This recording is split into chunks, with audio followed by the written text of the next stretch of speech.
Hi everyone. I'm currently working on my voice right now, and I figured I would do this video again because I like to go back through and listen to them to see how I'm doing. Just to clarify a few things with these videos, again, I'm using a app called Voice Analysis. It is $10 on Google Play, I believe. I don't know if it's the same price on iOS, but probably. It measures the hertz in which your voice is, I guess, performing or happening, I suppose. But like, what it does is it kind of gives you an idea where to go, and then you can kind of modify as needed. Generally, anything over 160 is considered gender ambiguous. Anything that is above 200 is considered feminine. My ranges usually fall between 160 and 250-ish, give or take, but it depends on a number of factors. One, if I've had a drink of water, right?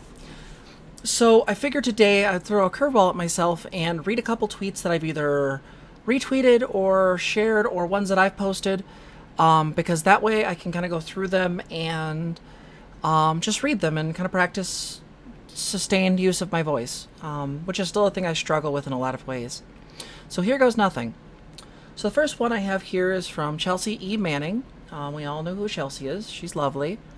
7 hours ago, and it is: the disproportionate way we responded to 9/11 and the underwhelming response to 1/6 says everything about the deep structural and institutional problems in our society.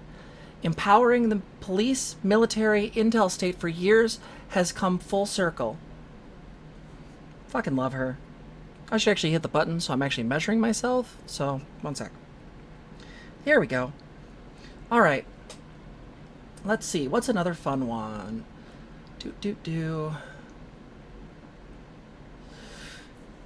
So this is one of my Zen ones. I always go back on these and feel 50-50 about them. Particularly because I just always second guess whether or not the message is going to land. But it's worth a fucking shot, so let's see what happens. To be confirmed for Kensho, second birth, realization, or enlightenment is not necessary except when it is. Because sometimes the ego needs a word from perceived authority to accept its birthright. But even this will eventually burn. As my Zen master said, everything is burning. I really like that quote from Junpo Roshi. Junpo, despite any claims he otherwise, really is a fantastic person. And I know there's some arguments to be made about lineage and stuff like that, but like, I think there's some really, really great stuff insofar as this understanding of non-duality, sort of what, we call Turiya or Turiyatita. I think that's really important. I think it's really good to recognize that one can sort of accept their own realization and sort of confirm their own realization, but also there's a way in which, just for the theatrics of it, a teacher or a person perceived in sort of an authority position can sort of make that click in your head. I know I needed that, partially because it was very easy due to BPD to sort of shoot due to splitting one way or the other. So it'd either be I was absolutely fucking awake, which was nonsense, or I was completely just like a dullard caveman, in which case that also didn't really match what my experience was or what my realization was. So take that for what you will. Alright, so let's see. What's the next one? Oh, this long thread. Here goes nothing. Said by me. This may sound odd coming from me, but I differ from many people in that I like labels. All too often, I see sort of a postmodern rejection of them. I think labels that reify hierarchy are bad. However, the labels point at an experience. This is why Nietzsche compared them to a Roman graveyard. A word is a dead experience, handed to the other. This is obvious when we compare the description of sex versus the experience of sex. I believe developmentally that some people need some variation of conventional reality. This is not an elitism, but rather a simple observable fact. Excuse me, I can't read my own damn tweet. Observable fact when you interact with as many people as I do. Some people are never going to really get being transgender. So the effort would be to modify society so the labels are still there for the people that need them. I want to add something to that thought too. It's to make sure the labels don't reify those hierarchies and transmit the information accordingly. I think that's kind of a big deal when we're talking about this stuff, because I don't like signifiers and signifieds in and of themselves, though I think they are useful. I think the concern is what do they do? Like, what does the languaging of this experience do? To continue, and that those that have the ability to understand post-conventional or post-conventional reality can move beyond them while still seeing the need for them for others. I'm all for transcendence, but I'm bored of utopias, and I think we have to have an honest conversation about who we are, because what happened last Wednesday, on January 6th, is an example of how there are people who are never going to get it. We have to account for that, and for those who cannot handle cognitive dissonance around anything, but especially gender. Sorry for my rant. So, I think the thing I want to make really clear with this is that I don't think labels should reify hierarchy. I do think hierarchy is needed for some people, like I said earlier in a previous tweet, and I actually want to double down on that a little bit, because while I recognize authority can become abusive quickly, any anarchist can tell you that shit, but I do think there is a way that certain things can only be done from a top-down level. For example, like Civil Rights Act. Those things were not ever going to happen at a local or a state level because of the deeply embedded systemic and just outright explicit racism in the world. At least that's my understanding of it.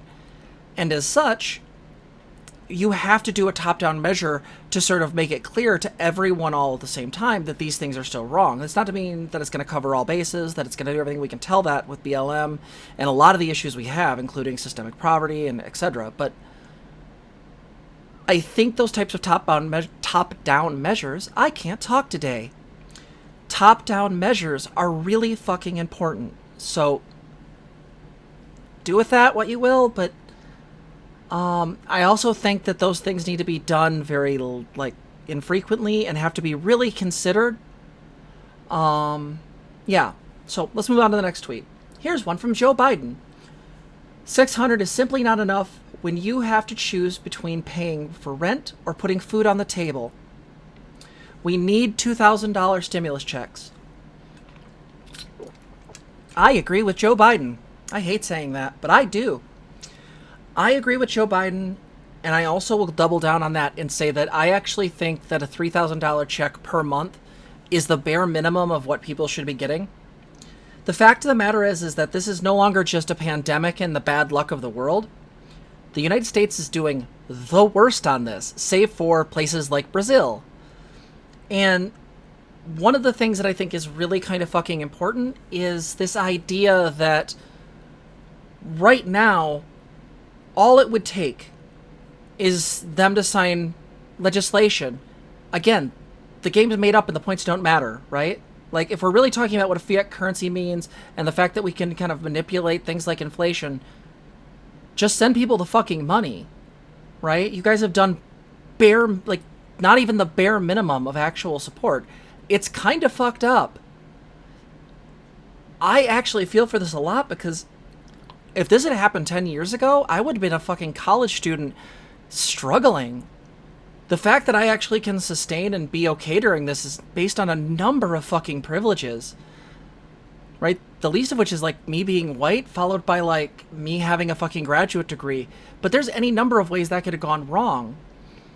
So I kind of just want to make it clear that this is good, and motherfucker, we need more than that. Let's see here. Here's a fun one. Get you a partner or partners who look at you the way Roxanne from the Goofy movie looks at Max. Seriously, though. Roxanne is fucking adorable. Full stop. She's just fucking adorable. Let's see.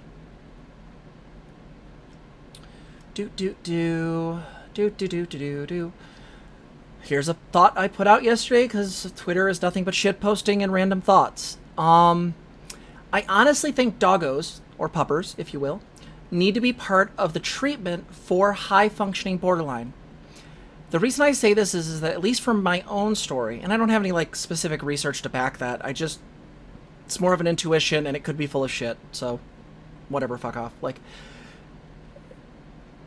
the reason I say that is that for me, I didn't really know what unconditional love was until I had a dog. When I got my dog Roddy, who sadly passed away several years back, I felt something I hadn't felt before that I thought was really healing. As a person with borderline, one of the things that really sucks is that there's always this like question in your mind whether the person really loves you or even really wants you. And what I think is really great is, yeah, a dog doesn't ever leave you questioning. There's always a clear indicator, and I think that can be really fucking healing. So yeah. I'll go through a few more of these. I don't want this to be too long, but I do think it's really important to like practice this stuff. And again, if no one even watches this, then I guess it doesn't matter. It's more for me to go back and listen and to kind of see where like my voice is ending up and like what things I need to do to change it. Let's see. So I want to point out this tweet that I retweeted. I think it's really useful, and I really think she's awesome. There's a YouTuber by the name of Mama Dr. Jones, who's a gynecologist, I believe. Her name's Danielle Jones, MD, and on January 10th, she posted out trans rights are human rights. Pretty fucking poggers, right? Like, that's good. But I really like her because I guess there was a little bit of blowback from one of her videos where she used much more inclusive language for trans people, and then she kind of doubled down on it and made it very clear, like, she supports trans people and that, like, this shit is really complicated. So I really strongly suggest people subscribe to her YouTube channel. I'm not, like, getting paid by her or anything like that. I just think it's really cool. I really like seeing YouTubers or other people that are influencers be supportive of trans people in a meaningful way. I know I can get fucking canceled for this, but people like ContraPoints. I also really love Luxander. I also really like, Corvidae? Oh, fuck, there's so many fucking YouTubers. I think that stuff is helpful. I think that stuff brings cis people in and kind of gets them to understand some of this stuff. I think that's kind of win. I think that's kind of great. So yeah. I'm gonna mispronounce this. Dr. E. Zeej Emmy. Everybody who's on trans Twitter fucking knows her. She's wonderful. She's bald. She's fucking hardcore femininity, and I love her. She's great. So she has a post here that says, trans women are women with or without your understanding or permission. The moral question is whether you enable our suffering or thriving. Holy shit. That's a fucking great quote. Like, way to put it back in their goddamn hand. I like that. I like that a lot. I think as we're getting into like the 13, 14 minute mark, I think I'm going to end things here. I'm going to try to post more of these, and I know that I've mentioned on my Twitter that I kind of wanted to start up a YouTube channel. I still don't know what the fuck that's going to be. My partner and I have sort of discussed sort of an ADHD format where it's like, I figured maybe once a week I could do a bit of streaming, maybe make some more prepared content and put that out. I know she wanted to do some crafty stuff, and I don't think either of us really wants to do the work for our own channel, so I think the idea is just put everything on, like, one channel. So yeah, I don't know if that's going to go anywhere. Again, I'm not really looking to become a YouTuber, and I'm certainly not looking to, like, make that a career. I have one, thanks. But I do really like that format, and I think there's some really good stuff as far as mental health that could be really beneficial, especially from a streaming platform, to be able to go, hey, I want to ask this person what this is or what this is going on, because not only will it, like, allow me to help people. Again, I can't act as your therapist or give you specific, like, advice or, like, diagnosis or shit like that, but I can say I can kind of give basic information and just kind of, like, point people in the right direction as far as resources. The other thing it does really great is it kind of tests me on things that I don't fucking know. Like, if I don't remember a particular modality or whatever, like, that would be pretty helpful for me, right? Like, that keeps me on my toes. In a way where maybe with the clients I get in, I kind of tend to specialize and they tend to stay in those specializations. So yeah, I guess let me know your thoughts on that if that's something you'd be into. And anyway, I love you all, and thank you for listening to this and putting up with my scratchy voice. All right, lots of love.